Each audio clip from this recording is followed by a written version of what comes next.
Absolutely. All right. Well, without further ado, let's jump into some deck lists. Let's go ahead and take a look. We're going to start things off now. We're going to see a couple deck lists with the Open, probably a couple deck lists that we saw in day 2 of the Open. I'm sure we got some people on Overloader. I'm sure we got some Menace decks, but we've also got some people bringing some different things. So we're going to start off with ambivalent thoughts on Stonescar Midrange. Not something we've seen in a while. Talk us through this one, Marvin. Yeah, so I played them this morning and got my butt handed to me. It's got 4 copies of War Leader, 4 copies of Darkblade Cat Purse. It's got Sill, which spits out 1/1 Vampire Bats when a unit that's 5 or more dies. And Siege Train and Impending Doom are the 2 that are like the top end units. So it's it's only 4 cost units.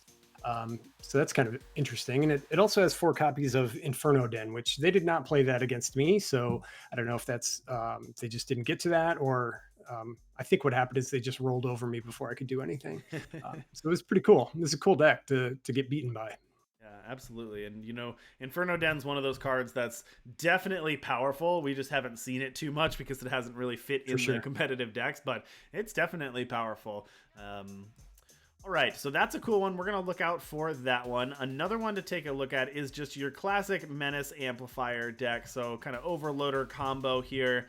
No surprise, this was the tournament-winning deck from the Open. And it's interesting because you can start to see who are the players who are taking this very seriously and just want to say, I'm going to grab the best deck. It wasn't nerfed at all, and I'm going to take that to the TNE and see if we can win it with that. So why don't you give us a quick rundown of this Overloader deck in case anybody missed the Open?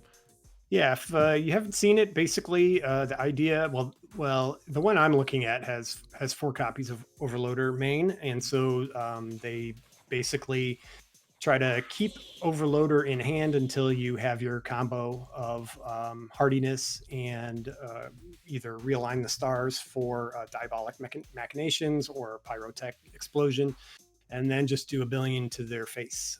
The thing that I think is really cool about this deck is the Savior of the Meek. I mean, that's a card that you might get on, opening a pack or whatever, and you never actually get to use it. Well, this is a case where it actually comes into play, and in terms of like spitting out a 1/1 that can keep you alive long enough to do the combo. So in the market, they have Swift Refusal and Tezzerakt's Technique to kind of be able to counter whatever sort of counters that you may face in the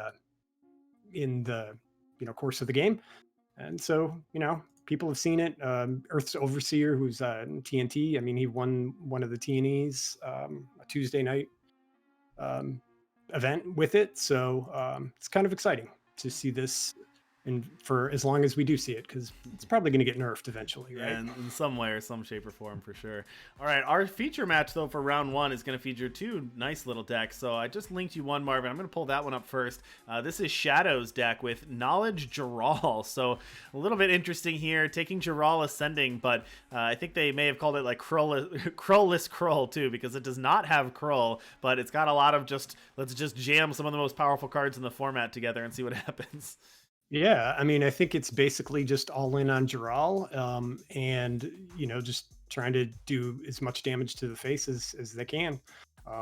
So that's pretty cool. The fact that basically you don't have anything that's stronger than a 3/1, unless you do get Womp, I suppose, when Womp transforms. But so yeah, it's kind of a cool deck. Yeah, it's interesting, and I like the addition of Grand Builder here. So that's the 4-power 3/3 that gains 3 influence in a faction of your choice. So that's going to help turn on things like Helio, Jaraal Ascending, of course, different things like that. So pretty interesting to have that there. And then Shadows is going to be going up against Chicken Arise. We're going to get started with this matchup very shortly here. But Chicken Arise also kind of taking a similar approach, but a little bit different. Jam all the powerful cards together in one deck. You had Grenahan, Crafty Occultist, two different displays. You've got Arak Razor Shaper as well. So another take on jam things together. Interestingly, here they have the Align the Tesseract in the market. Yeah, this was a deck that Doc28 was playing this week, and it seemed to be pretty interesting and pretty cool. The only issue that was it seemed to not do well against flyers, really.